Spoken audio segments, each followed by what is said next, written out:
Hello students, welcome back to my channel. Today I'm going to give you 6 latest defense updates. Number 1, AMCA to take over from Su-30 MKIs. According to sources within the Indian Air Force who spoke on the condition of anonymity, the IAF has officially confirmed the procurement of 2 squadrons of AMCA MKI fighter jets powered by the F414 engine and 4 squadrons of advanced AMCA Mk2 variant equipped with the new 110 kN thrust engine. This acquisition, however, marks only the beginning, as the IAF has ambitious plans to further expand its AMCA fleet by 2045 to at least 300 units according to long-term projections.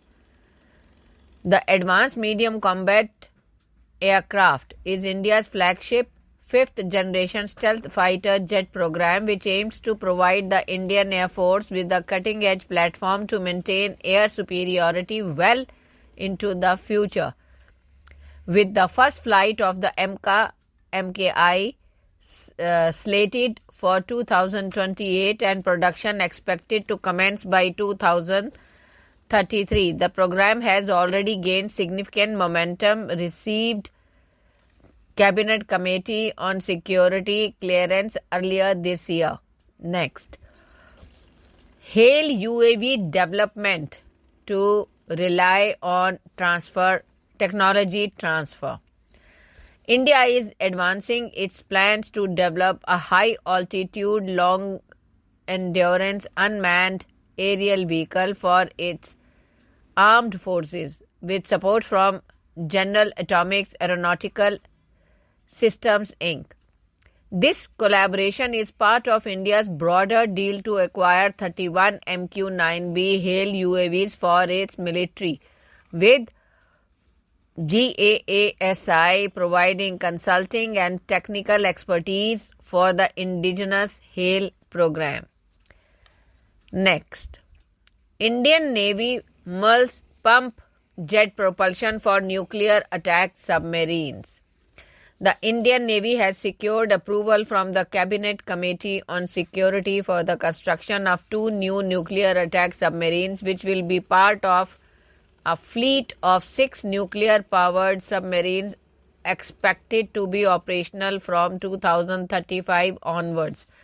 These first 2 submarines, with an estimated displacement of 6,000 tons, will boost 90% indigenous content, including a new 190 MW pressurized water reactor. However, the Navy is still weighing its option for the propulsion system, particularly pump jet propulsion, a cutting-edge technology it also envisions for its future S-5 class nuclear-powered ballistic missile submarines.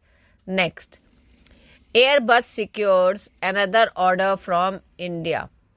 In a significant boost to the aviation sector, Air India, now under the Tata Group, has confirmed a new order for 100 Airbus aircraft comprising 10 wide-body A350s and 90 A320s family aircraft, including the A321neo. This order, following a previous mega deal for 470 aircraft from both Airbus and Boeing, underscores the robust expansion of India's aviation market. However, this reliance on foreign manufacturers has sparked a conversation around self-reliance in aircraft manufacturing within India. Next, Hermes 900 UAV. Indian Navy faces operational challenges. The Indian Navy's recent acquisition of the Hermes 900 UAV has been mired in controversy due to reported operational shortcomings. Sources, including insights from Alpha Defense, have highlighted significant discrepancies between the advertised capabilities of the Hermes 900 and its actual performance in naval service. The Hermes 900 has reported struggled with satellite communication, which is crucial for long-range operations and maintaining connectivity beyond the line of sight. This could compromise the UAV's effectiveness in intelligence, surveillance, and reconnaissance missions over vast maritime areas. Next, UK-India Electric Propulsion Capability Partnership advances.